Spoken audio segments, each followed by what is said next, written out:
अच्छा, बात हो रही है जैसे उस वक्त भी हुई थी एमन के मोहसिन नकवी साहब लाहौर में एनसीए में उन्होंने मीटिंग की जिसमें वो 18 यंग लड़कों से मिले। एक बात जराए से आ रही कि शायद ओडीआई और T20 की अलग अलग टीमें होंगी, चांस है ऐसा, तो ये सही रहेगा? ठीक है, फॉर्मेट में आप डिफरेंट टीम्स बना सकते हैं, लेकिन आपकी कोर टीम एक होती है जो ओडीआई में भी खेलती है और T20 में भी खेलती है। तो मेरे ख्याल में इस तरह का होना चाहिए। देखिए, आप एकदम से इतने बड़े चेंजेस करेंगे ना तो भी आपको इतनी जल्दी सक्सेस नहीं मिलेगी। कौन से?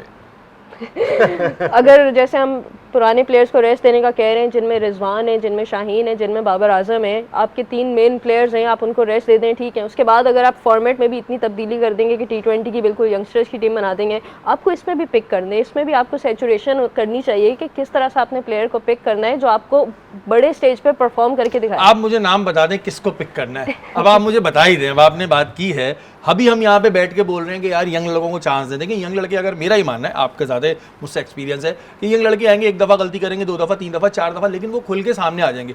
अब हमारे यहाँ मसला ये है कि अगर यंग के ऊपर 1-2 एक्सपीरियंस वाले बिठाओ तो वो खलीफा बन जाते हैं। वो कहते हैं नहीं बस हम ही हैं जो हैं, तो इससे भी तो प्रॉब्लम आ रहा है। गलत कह रहा हूँ? आप सही कह रहे हैं। देखिए, मार्क एलन न्यूजीलैंड के प्लेयर हैं, वो T20 के स्पेशलिस्ट हैं, वो ओडीआई में हमें दिखाई नहीं दिए। इसी तरीके से अगर आप हारिस को शामिल कर रहे हैं तो हारिस T20 में ही होने चाहिए, वो ओडीआई में नहीं होने चाहिए। लेकिन अगर आप ऐसा नहीं है कि दोनों टीमें बिल्कुल 15 अलहदा और 15 अलहदा होंगी। सुफियान मुकीम दोनों टीमों में खेल सकते हैं, वसीम जूनियर दोनों टीमों में खेल सकते हैं, जमान खान दोनों टीमों में खेल सकते हैं, इरफान खान नियाजी दोनों टीमों में खेल सकते हैं, अबरार दोनों टीमों में खेल सकते हैं, उमर बिन यूसुफ दोनों टीमों में खेल सकते हैं, और ख्वाजा नाफे एक लड़का है, वो भी अच्छा परफॉर्म कर रहा है, कोयटा ग्लैडिएटर्स के लिए अच्छा खेला। अली रजा की मैं बात करूं, Akif Javed left arm fast bowler है, उसने अच्छा परफॉर्म किया।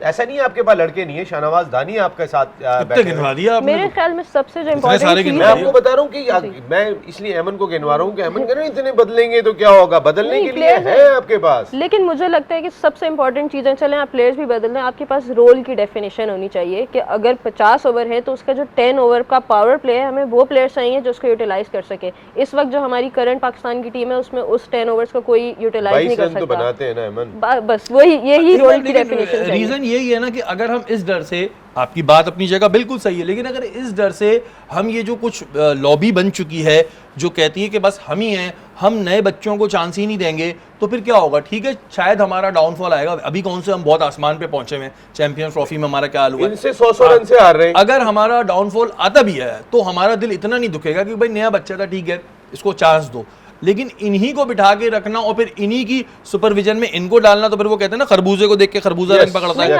आप चेंजेस करें, लेकिन मैं ये नहीं कह रही कि आप पूरे 11 के 11 प्लेयर्स चेंज कर दें। आपको अगर यंगस्टर को ग्रूम करना है तो आपको एक सीनियर प्लेयर उसके साथ चाहिए होगा जो उसको ग्रूम करे, जो उसको पिच पे रन खिलाए।